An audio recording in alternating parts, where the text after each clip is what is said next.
It's really more so about helping people realize how unique they are and what they were called to do and help them figuring what that out is. It is so worth it to find that contentment and continue to self-improve and continue to move yourself forward, continue to surrender without that smoldering yuck, the grind of things you're still clinging to. How can we kind of start exploring our best vocational life? Welcome to the Total Succession Show. I'm your host, Tyson Ray, joined by Kim Cochenour. We're glad you're here. Subscribe at totalsuccession.com/podcast and let each episode guide you closer to a confident, well-planned exit. Today's conversation just might be the nudge you need to start preparing for what's next. Hello, everyone, and welcome back to the Total Succession Podcast.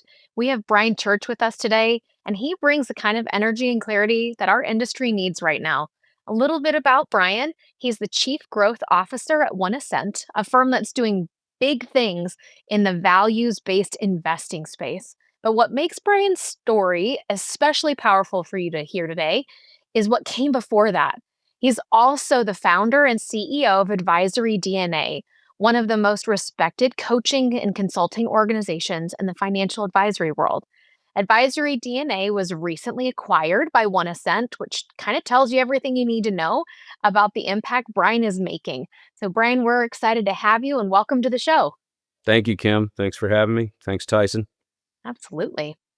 So, Brian, let's kind of start at the beginning because I think that'll help everyone listening kind of get a great framework for where we're going to go. So, before we talk about the transition to OneAscent or what's next, I kind of want to go back to the roots.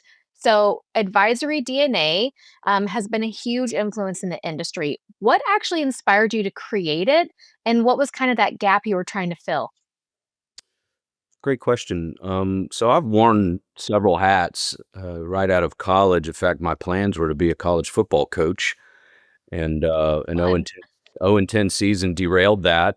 Thank God I had done an internship at Putnam Investments that my uncle hooked up for me in 1997 and went to work for what was a fantastic organization, sales organization, and great culture. And, certainly some things changed over the years within that organization, but really was a great training ground for me. And I'm inherently entrepreneurial.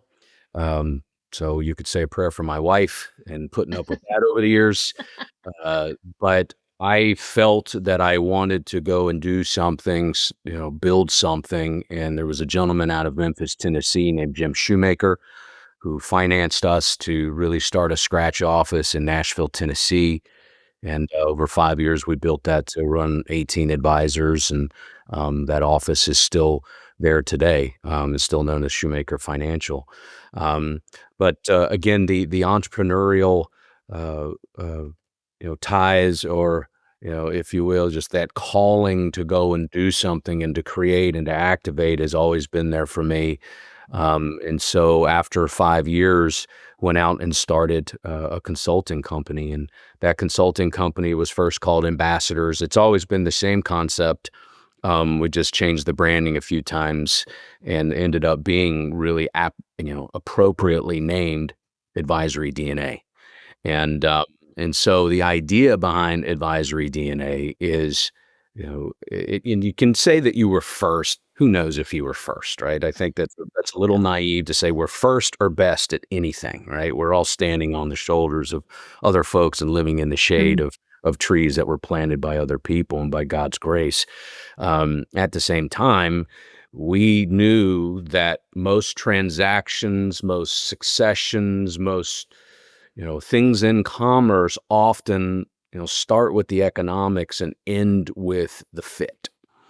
And so that's why we called the firm Advisory DNA, because we really wanted to get into the behavioral aspects, the compatibility aspects of, are these people like-minded? That can mean a lot of different things, right?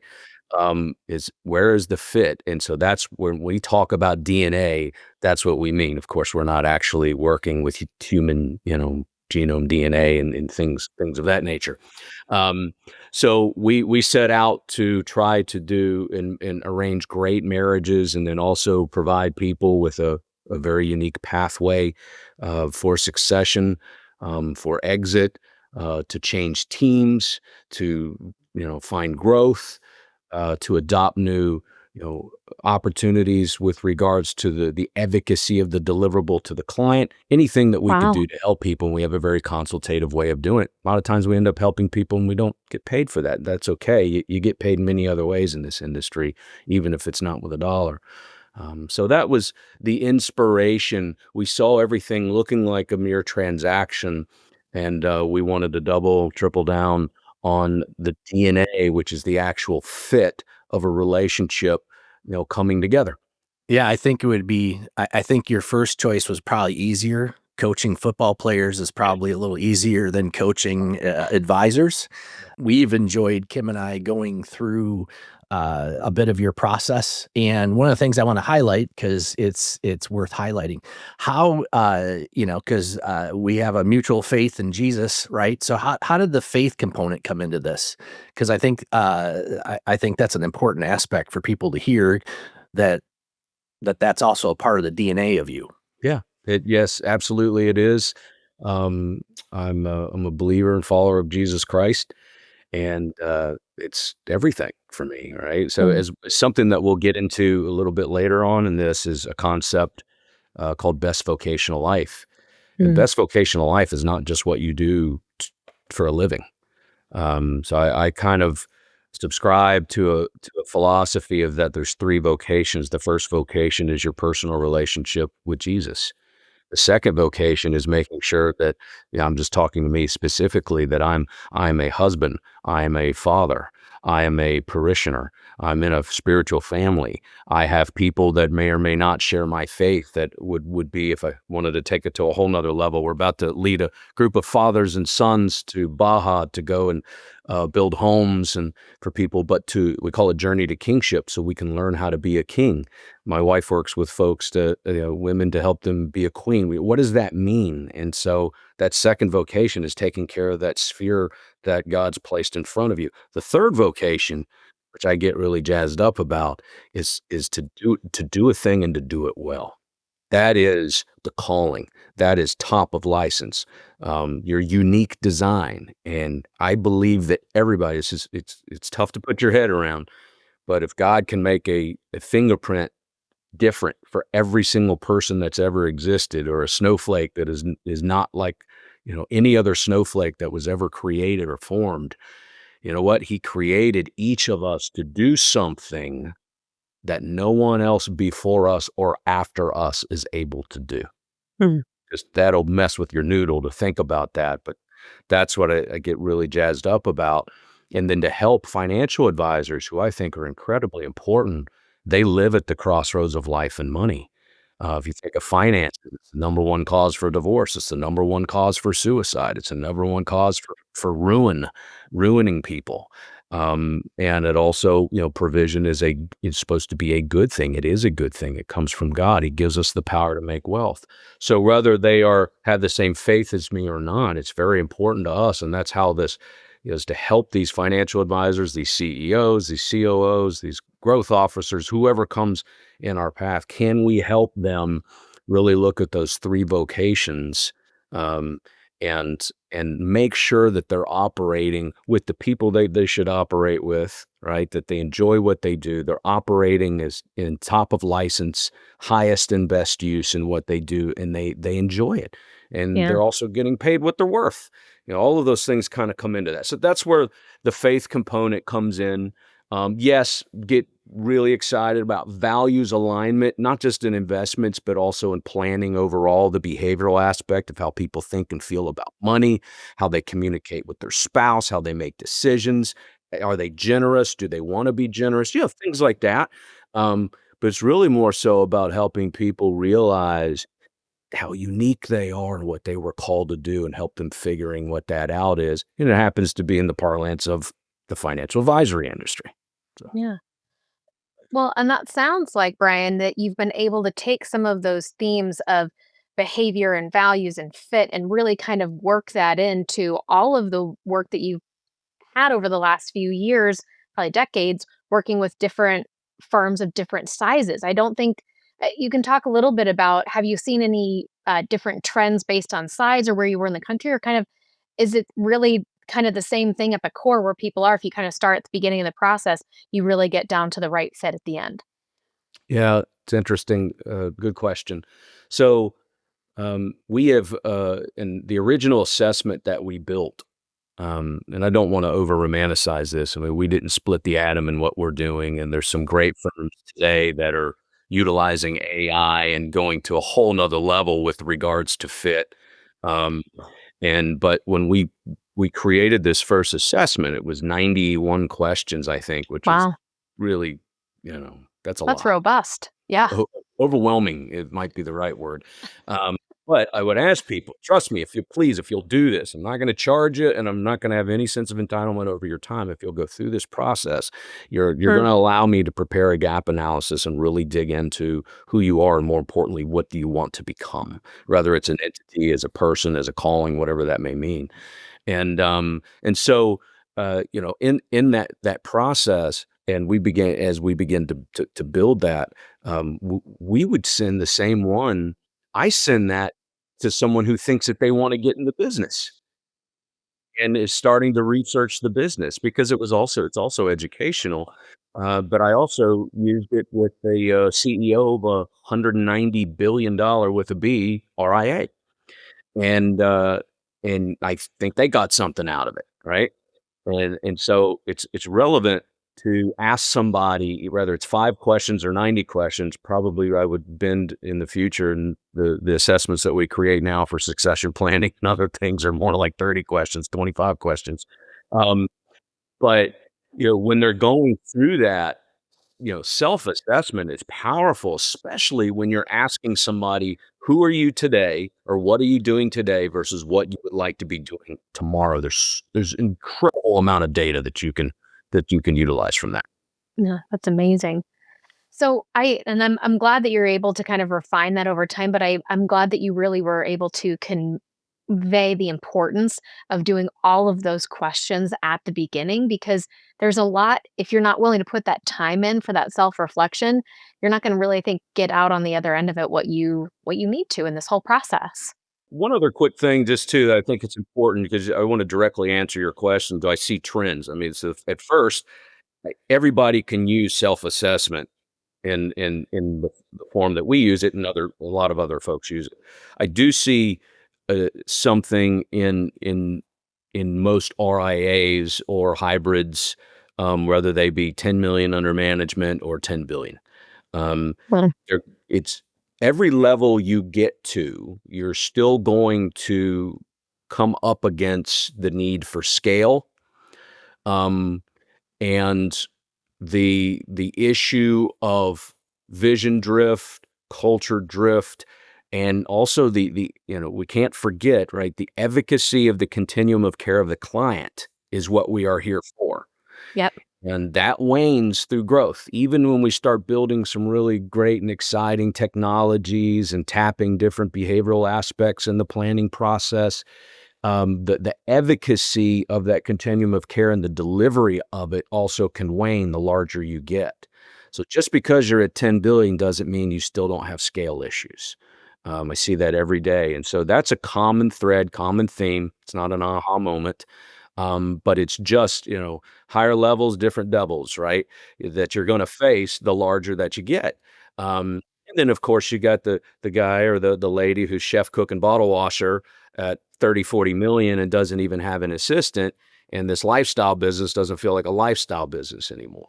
So everyone struggles with enterprise maturity, whether you're one person or you've got a 15, $20 billion RIA. So that's a common theme that I continue to see. The other common theme is people aren't growing. You have a few of these what we call destination firms out there that are growing. Your firm is growing, but they're not. And if you ask them, are they growing?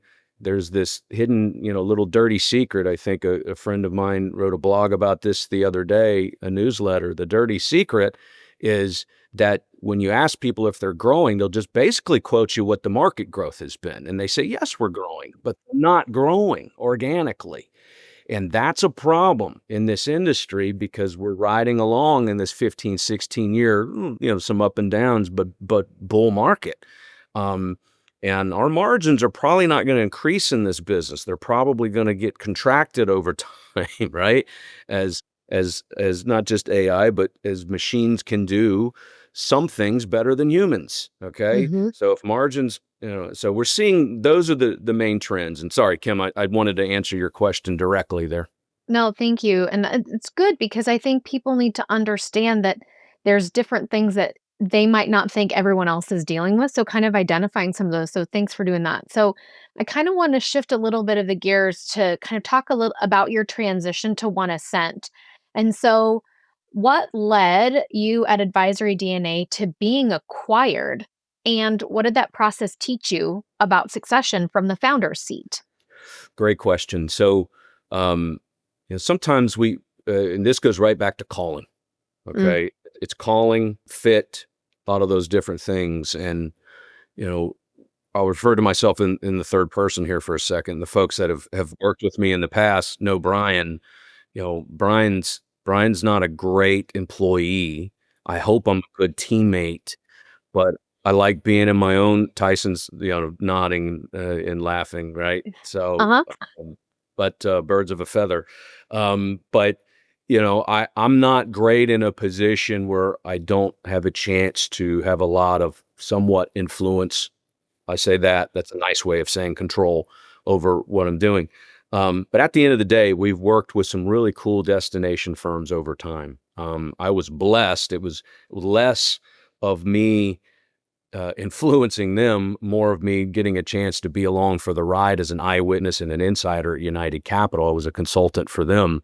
So that was a fantastic ride and great experience for me, and helped mold some of the, the thought processes and intellectual property that I have today. But I've worked with some great destination firms, and OneAscent, when we first met 4 or 5 years ago, was probably about a half a billion, 700 million or so in size, and grew very quickly to about a billion, $1.3 billion firm, um, and doing some really, really cool stuff there. They were a client of ours that we were helping them on the recruiting and M&A front. And it was pretty funny. I think if you asked Rob or Harry today, the co-founders, why did they eventually approach me about buying the firm? And they said, well, Brian and Steve and the group at Advisory DNA just did what they said they would do, which I thought that was just Oh, table stakes. Uh, right. it's not, and we know it's not, right? There's a lot of Yeah. people that just don't do what they say they were going to do, and so they started to approach us about a more meaningful relationship, exclusive type relationship, and so as we joke around, I think I told them no 5 or 6 times, um, but when I said no the last time, this wasn't about money. This wasn't about anything. This was, yeah, not sure I'm ready to be a W-2 employee ever. Um, and it really wasn't about control of the company. And so I said no, and the next morning I said to my wife, "It's like I feel kind of hollow. I feel like I missed something. I feel like I Wow. missed God on this." And that's the beauty of if that. If you really, I'm so fallible. I'm sinful. I've got so many problems, but I really do want what God wants for me. Mhm. Right? And I love him, and Yeah. I want what he has for me, and I know that he loves me. And the grace of God is that if your heart is really wants that, he actually won't, he's not there ready to smite you because you made a bad decision. He wants it for you, and he will open doors and close doors and then disturb you. As a friend calls it, smoldering discontent, Dean Nawalny. That's one of his quotes, and will disturb you. And so I felt disturbed. I felt like I missed something. I called them back and I said, let's get a deal done. And we got a deal done, I think, within 2 or 3 weeks. And so I thank God for that. Thank them for their patience. And it's worked out really well. They're phenomenal people. And it's despite us, when you look at Cole and Harry and Rob, and despite us, it's amazing what's happening and what God's doing within that company, and we probably will cross 6 billion this year as we come up on a 5-year anniversary of just our relationship, and around 3.5 years since the acquisition happened. That's amazing. I'd love to hear that. The word surrender just keeps coming into my head Because if you're listening to this and you're stuck in the complexity of the job, whether you're whether you're doing it all yourself, or whether you've built out the team, or whether you're looking at your succession, any type of growth, it comes with some aspect of surrender, because you have to give something up. And the lie is that if we let it go, we lose the control, that it could fail or that it could get worse. I think that's maybe the word. And the reality is often when we surrender some things, our life improves and our life gets better.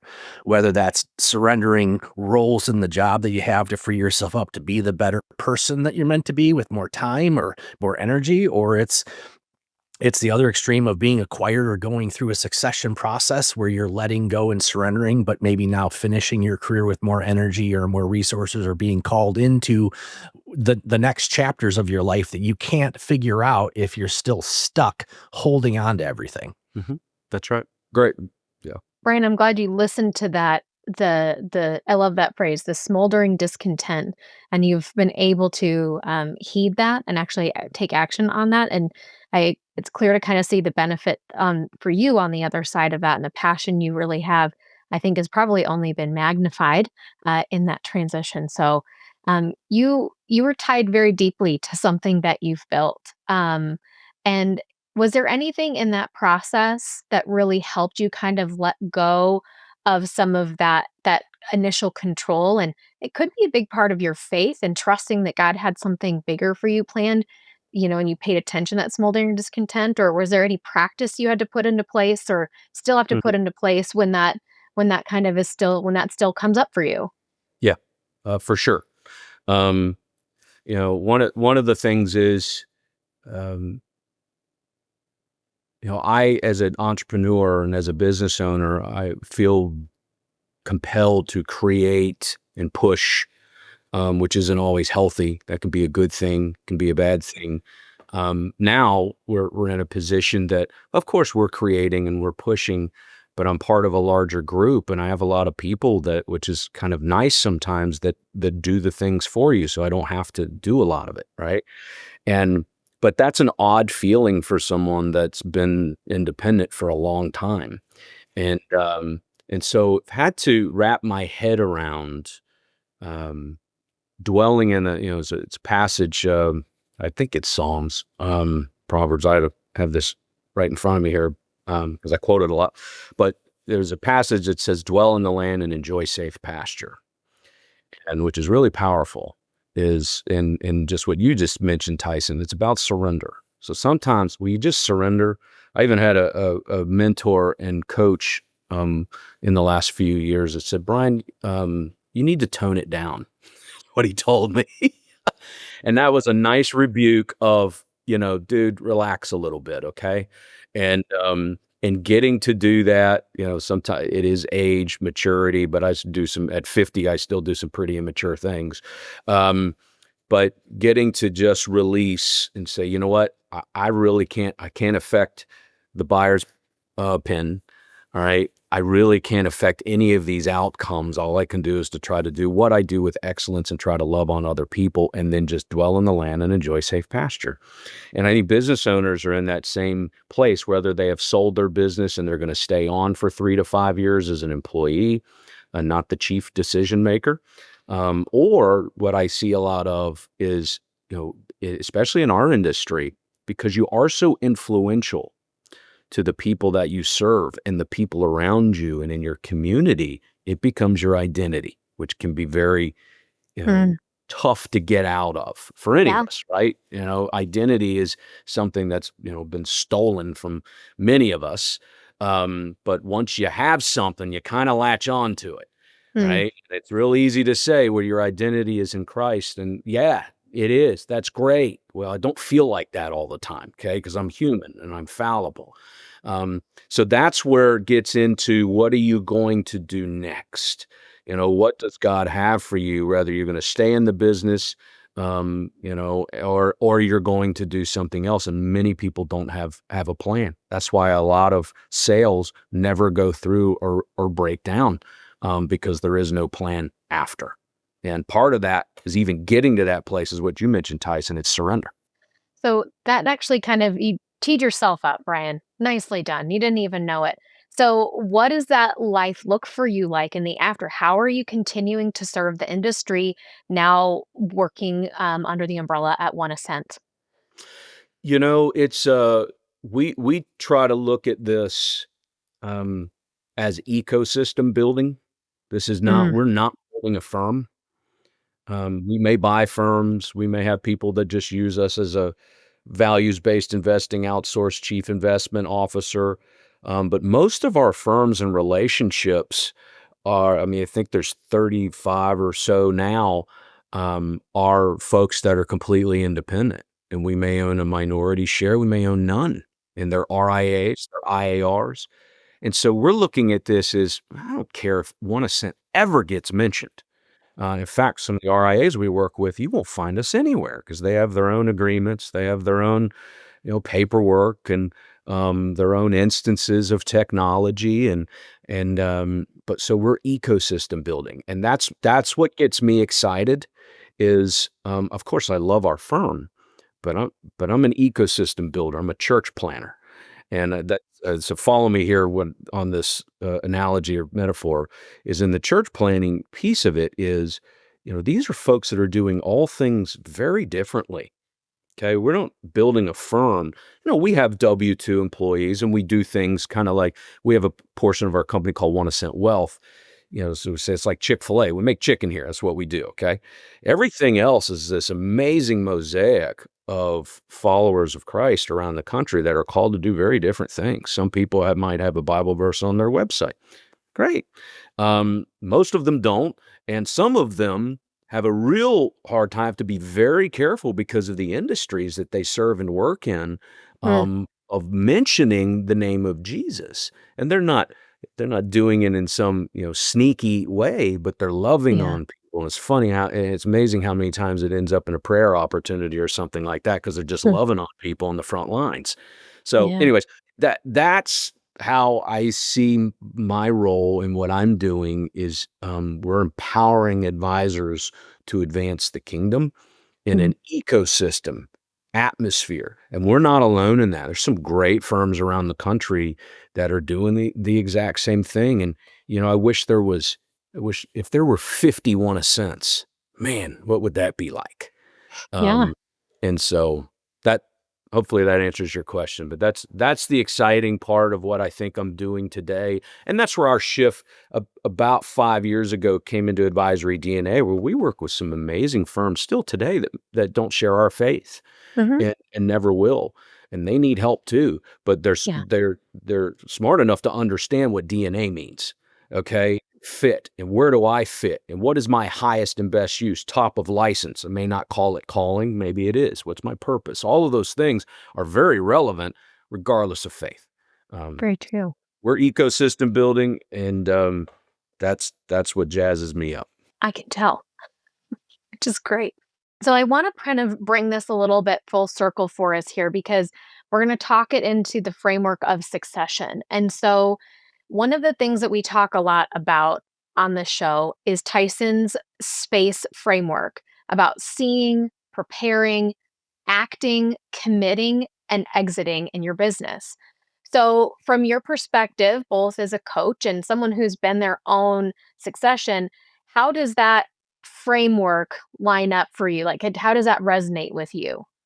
Love it. Um, all of it, especially like what do we call it as a certified exit planning advisor, the triggering event. I mean, you have to commit. It's like a golf shot. If you don't commit, you're in trouble, right? There's gonna be a problem. There's gonna be a lot of ebb and flow, and a lot of people are gonna get upset. People could get hurt. Yeah. Hopefully not physically. Uh, Well, you never so know. I love that, and I love the stages.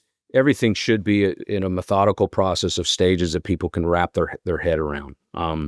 So I love it, and I I have a couple of thoughts too, just on the things high level, how I would break it down as to ways that people are looking at, should I do this? How would I do this? what's my legacy? What's it going to look like after? And then what am I doing after too? So, which is different words than what you just said. I think it starts with I'm gonna going back to your um, smoldering discontentment, and you're listening to this, and the truth of it is that we all have discontentment. It's part of life. Mhm. Um, then it becomes the question: are you actually recognizing it for what it really is, and are you either medicating it or are you solving it to get back to a contentment where you have energy and joy and enthusiasm and meaning to go enjoy life instead of sometimes that discontentment becomes the slog, it becomes the drain, it becomes the frustration. And I think with regards to that space framework, some of what you're trying to solve for is, do you see what isn't working in yourself? Do you see what your discontentment is? And then can you see how to solve that? It's good. And can you see, is that solved internally? Is it externally? Is it something that, I'm a firm believer that if you can see it, you can fix it, unless you are also realizing that you really can't even see it, or you need some help in fixing it because you're so caught up in the urgency of the day that the important stuff isn't getting done. That's where coaching would come in. That's where there's resources that Brian provides to help you process some of this, because I believe advisors need advisors. Mhm. Yep. And we are all these planners, but we don't plan ourselves. Yeah. It is so worth it to find that contentment and continue to be self-improve and continue to move yourself forward, continue to surrender, continue to make a greater impact without that smoldering yuck of the grind of things you're still clinging to. Yeah. Great point. And that's why you have to have other people involved. Whether it's a personal board of directors, it's a coach, it's friends, it's your spouse. I mean, my best consultant, I mean, she's working on me daily, is my wife. So that's how we start the morning, is I get to hear the things I'm going to work on today. Um, so thank God for her. My buddy Dean that talks about that smoldering discontent, it's interesting. You can, I love what you just said. You can separate this as two different things. You have this best vocational life side, which is really dealing with you and the calling and the purpose, and the smoldering discontent because you may not be operating highest and best use, top of license, purposefully, in your wheelhouse, all those, in your hardwiring, all those things that we can say. But you just mentioned a great point. Sometimes I'll quote my wife. She says, Brian, there's a common denominator in this problem, me. Mhm. And I have other people in my life, like my mentor and friend that said, "Hey, you need to tone it down a little bit." And so, I've been asked before, "Can you be happy anywhere?" Well, that's a Brian problem. That's not a highest and best use problem.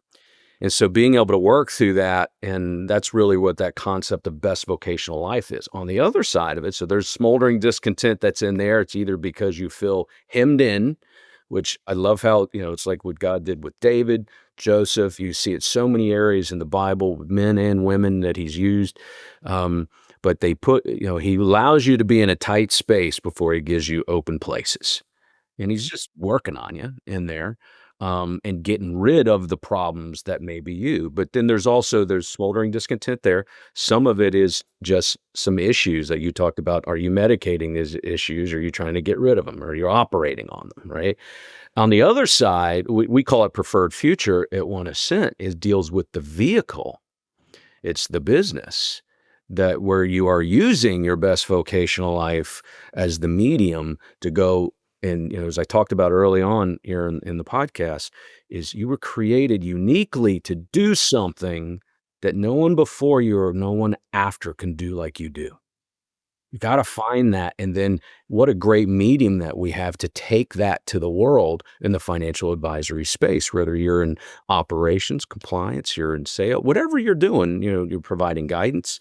Um, but that smoldering discontent in there, that's where that stuff comes in of like, chef cook bottle washer here, or, could be, hey, why are we having 20 meetings a week, for crying out loud? And we're not executing, or, we're don't have scale through the software that we're using and lack bidirectional data for crying out loud, or anything else that it could be that creates that smoldering discontent on the vehicle itself. So kind of two different things. Yeah. You said it differently, but that's what I heard you say. No, you're in alignment there because I think sometimes when you're starting to you're starting to think something might need to change, you're finally recognizing it, and maybe you guys just helped give someone listening, like you listening, you're like that's starting to kind of resonate, and so they're kind of at the beginning, so kind of in that see and prepare stage. What advice would you give them, Brian, if they're kind of at the beginning of that process of acknowledging that, and kind of where can they go from there? Seek community. Um, so who do you trust? I mean, first off, I think you got to get alone. Um, Whether it's getting in the Word, it's praying, meditating. Um, Me and my ADHD, it's very tough for me to do that. And sometimes you have to, some people it takes a minute, sometimes it takes an hour. I thank God it doesn't take an hour for me because it probably wouldn't happen. Um, but until you can hear God, um, it's really tough people say, I don't hear from God. Why are you trying? And I'm speaking to myself. I'm not preaching here. It's like, I say, I don't hear from God. I wish he would just talk to me audibly. Well, he doesn't really do that much sometimes. And then also, are you trying? Are you taking the time to do that and get quiet? That's first. Second is community. And whether that's coaches, mentors, personal board of directors, colleagues, your spouse, especially you men, listen to your spouse. If you're married, God gave you, another helper.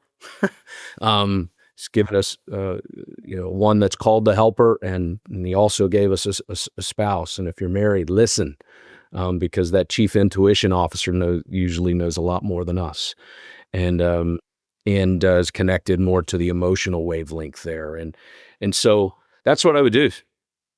That's the best advice I could give somebody is find other people who will, even if it's just asking questions. That's the power of discovery, right? Whether you're in financial planning or in business, exit planning, whatever it is, sometimes someone just asking you a few questions Socratically can solve every problem that you have because you probably know the answers.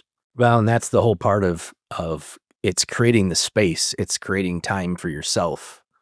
I learned a long time ago because my brain goes a million miles an hour that a little bit of space in my schedule, a little bit of space from the noise and the business and the family, and a blank piece of paper and a pen, and it's writing your thoughts down and being honest with what you're thinking and what you're writing down to focus yourself so you can tune out that noise. I found is one place to get started. That's great. Yeah, it's a good simple tool, and everyone has that, so that's great. So, it's kind of good to think through how that kind of plays out in real life, but I think a big element of succession and planning or addressing some of the things that need to shift in your business kind of goes into a very emotional side of things that might not always be as easily addressed, because it would be helpful if you kinda had some practical applications that you can put through with some of those emotional piece. So, every advisor we've talked to wrestles with something different. Some of them, like you had mentioned, Brian, for you is letting go of control. Others, it's kind of training that next generation. What do you see as kind of one of those bigger emotional hurdles? Well, it's giving up control or the fear of losing identity. Mm. That is it. I have a conversation today with a gentleman um, that I'm not giving any secrets away here because this is everybody almost that we end up talking with.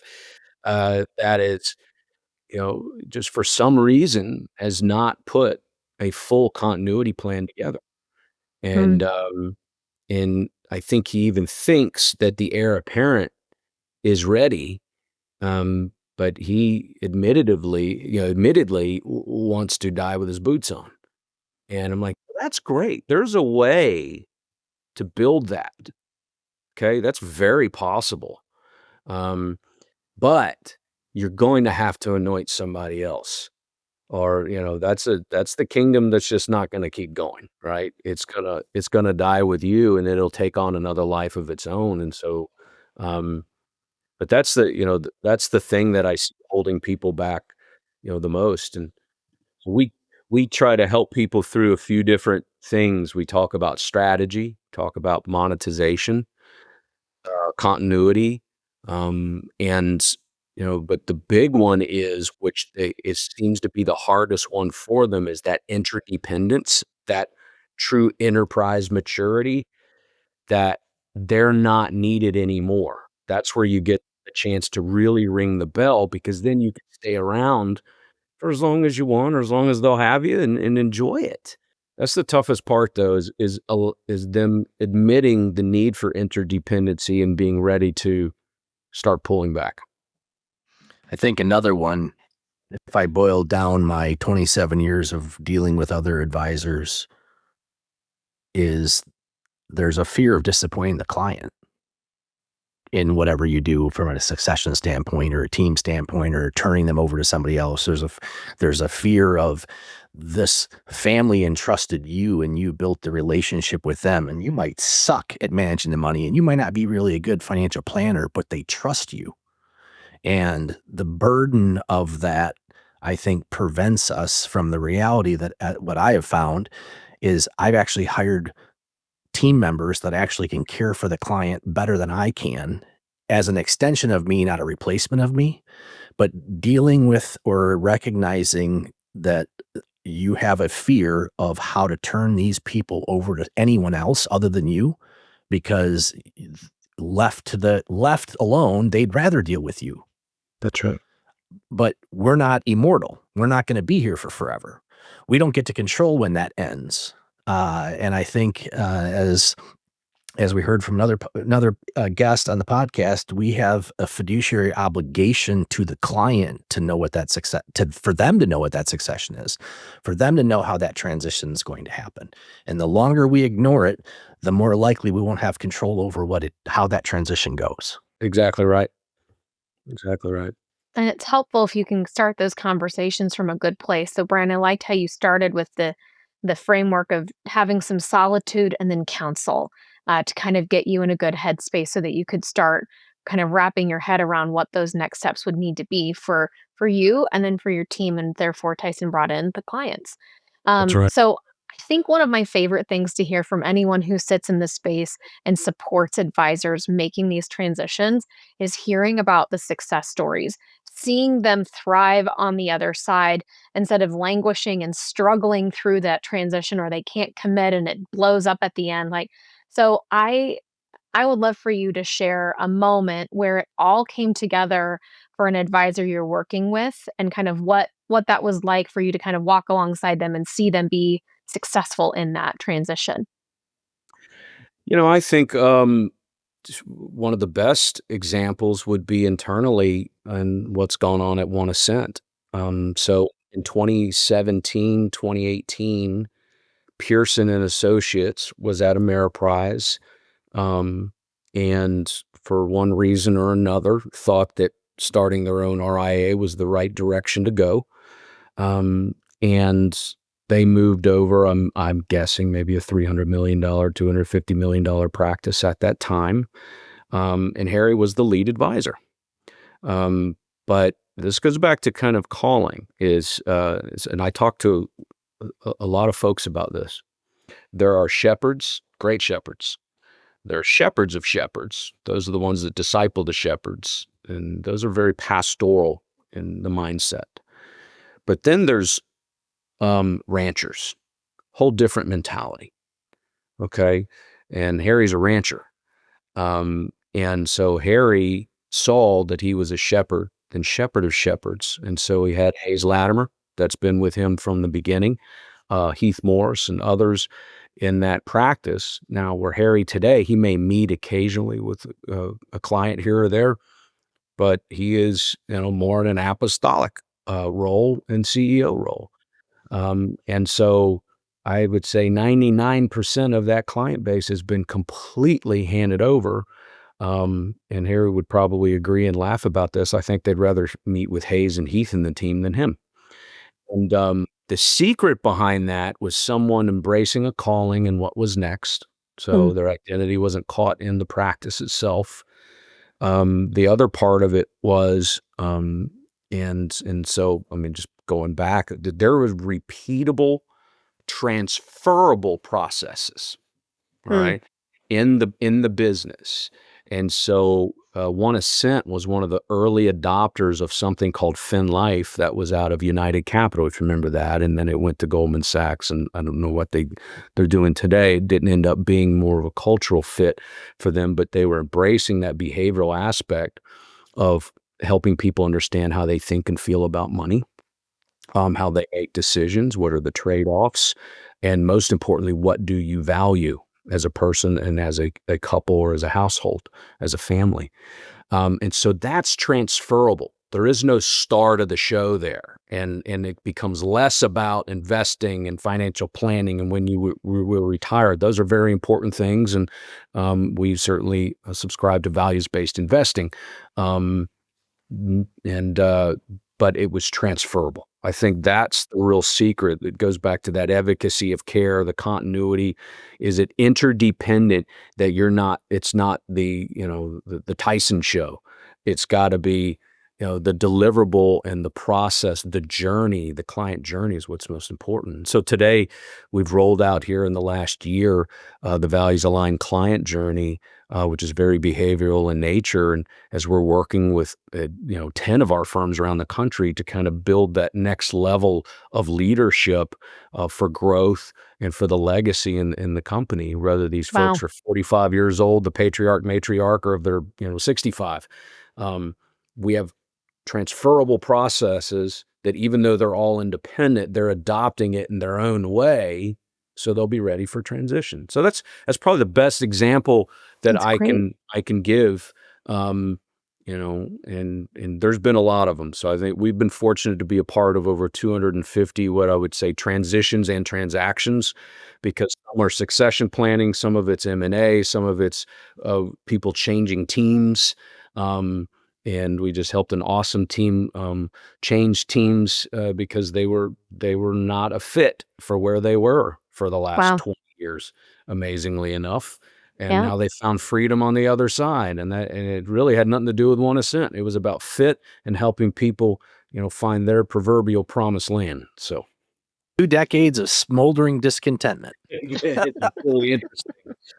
Yeah, I think they put it another way. Well, so Brian, before we let you go, I think it's really important we come back to the phrase you talked about at the beginning. Um, the work that you've done around your best vocational life. It's hugely impactful, and it's kind of been woven in and throughout the episode. But I think one thing that would be important is kind of how can we listening share how we can explore that idea ourselves? Because I think you touched on it a few different ways, but I want it to be kind of concrete. How can we kind of start exploring our best vocational life? Great question. Wow, I could talk an hour on it. A few things. Again, take inventory. Number one. Where am I in my personal relationship with Jesus? So if you've put your faith in Jesus, it should start there. That's the foundation. If you're listening to this podcast and you're exploring that, I would love for you to explore it more. You can call any of us. If you think that's we're talking nonsense, well, I still would begin to explore, yourself in the sense of that there's something greater than you. So I would challenge you there.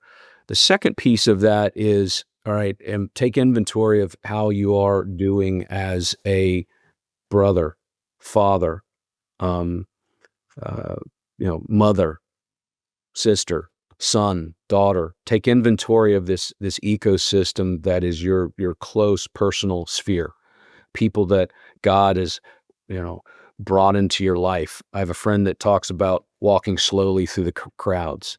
Are you paying attention to who's coming into your immediate sphere that isn't necessarily something that provides provision? It provides so much more. And are you taking care of that?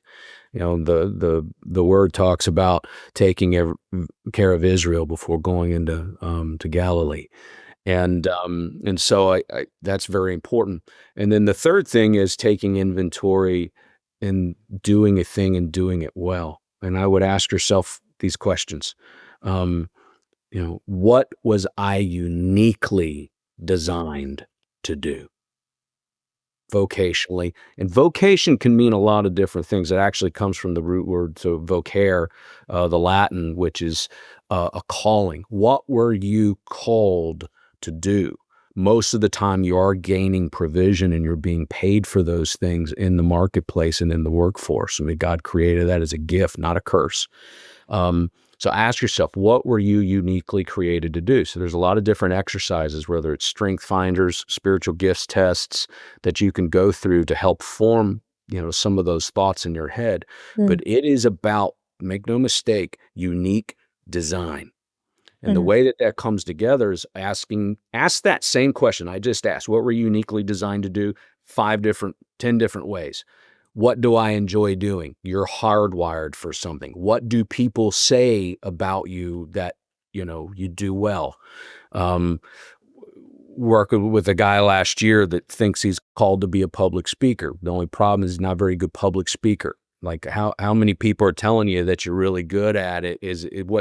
Where's the inertia that you're seeing fruit from it? So go hard, be a little bit hard on yourself to press in. What are those things that I love? People tell me I'm great at, that I feel great when I'm doing it, and I just feel it comes naturally to me. My favorite quote from any movie ever was Eric Liddell in Chariots of Fire. He said, God made me fast, and when I run, I feel his pleasure. What are you doing that you feel his pleasure? Because 99 times out of 100, that is directly your hardwiring and your highest and best use in that unique thing that you can do that no one before you and no one after you will be able to do exactly how you do it. That's awesome. So if you're hearing this and you're getting excited, because I'm just getting excited hearing this again, I've gone through some of Brian's advisor DNA processes and assessments. How can they respond to you, Brian? How do they reach out? Either I'm on LinkedIn, of course, but Brian, Brian, at advisorydna.com, or bchurch at OneAscent, OneAscent.com. So either one of those emails, reach out to me directly. Would love to hear from you, or through LinkedIn.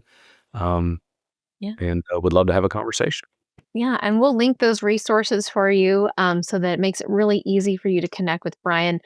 Because if you are inspired by what he was sharing today, I think working with him and just learning a little bit more will just kind of amplify that even more. So, Brian, we are so grateful for your voice and your passion to this space and caring for advisors beyond just the transaction and really bringing it to the behavioral and fit goal first and the heart of who God created people to be. So thank you for sharing your experience with us today, and your heart is very apparent. So thank you.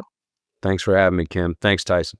These conversations are designed to support your next move, however close or far it may be. Tap subscribe and let each episode guide you closer to a confident, well-planned exit. I've wrestled with these things myself, and that's exactly why I created something to help you do it with less stress and more direction. My book, Total Succession, is now available on Amazon. Inside, I break the process down into 5 clear steps to help you exit on your terms with confidence, full compensation, and your client's best interests at heart. You can also visit totalsuccession.com/podcast to download a free starter guide that walks you through my SP.A.C.E framework: see, prepare, act, commit, exit. Remember, you only exit your business once. Create the space to do it well. Thanks for listening. Until next time.